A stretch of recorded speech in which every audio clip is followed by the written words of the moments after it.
GMA Kapuso Foundation at ng Philippine Medical Association at iba pang ahensya ang mga binahang residente sa Biñan sa Laguna para maglungsad ng medical mission. Nakatutok si Isay Reyes.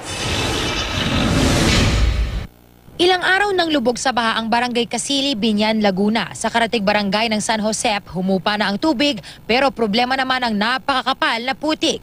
Ang mga residente, dinadapuan na ng sakit. Yan. Yung mga bata po may sakit, ubosipon, yun ho. Tapos po, alipunga. Sakay ng rescue boats, dinayo ng mga miyembro ng Philippine Medical Association, Philippine Red Cross at iba pang medical society sa mga pamilyang hindi makalabas ng kanilang bahay dahil sa baha. Ano bang nararamdaman ko? Masakit ang lalamunan mo. Kailan pa? 3 araw na. Nilalagnat ka. Wala kang lagnat. May lagnat. Kasi bibigyan natin ng antibiotiko.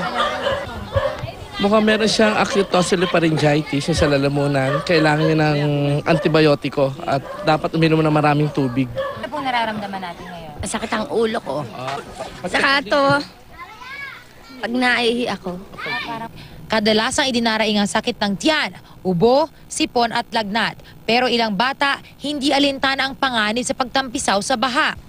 Obligasyon ng mga magulang dapat na proteksyonan yung kanilang mga bata at huwag pahintulutan na mag-swimming dito sa ganitong kadumi na tubig. Noong kasagsagan ng habagat ay umabot daw hanggang 10 feet ang lalim ng baha rito sa Barangay Kasili sa Biñan, Laguna.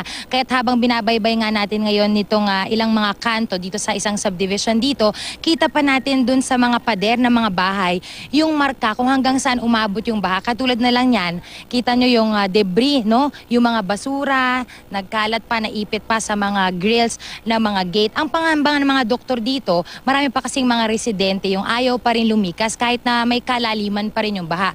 Baka raw habang tumatagal, mas marami pa ang magkaroon ng sakit dito dahil contaminated na talaga yung kanilang tubig dito. Sa daycare center na ito, binigyan din ng atensyong medikal ang iba pang residente. Halos lahat ng miyembro ng pamilya Bawika, iniinda ang alipunga. Lubog sa putik ang kanilang bahay. Pero di nila malinis dahil bawal malublob sa dumi ang kanilang mga paa. Hindi ko po ma-explain sa inyo kung gaano kahirap. Yung mga paa nga namin, yun ang problema namin na hindi kami makalakad sa sobrang magana sa alipunga. Pero sa pamamigay ng relief goods ng GMA Kapuso Foundation kanina, bakas ang ngiti ng mga residente ang saya. Salamat ho ng marami kahit kami nagugutom. Meron dumating na pagkain. Pero ano po sa tingin ninyo, sama-sama tayong babangon? Oo, syempre. Pagtutulong-tulungan natin. Mula rito sa Biñan, Laguna, Isay Reyes, nakatutok, 24 oras.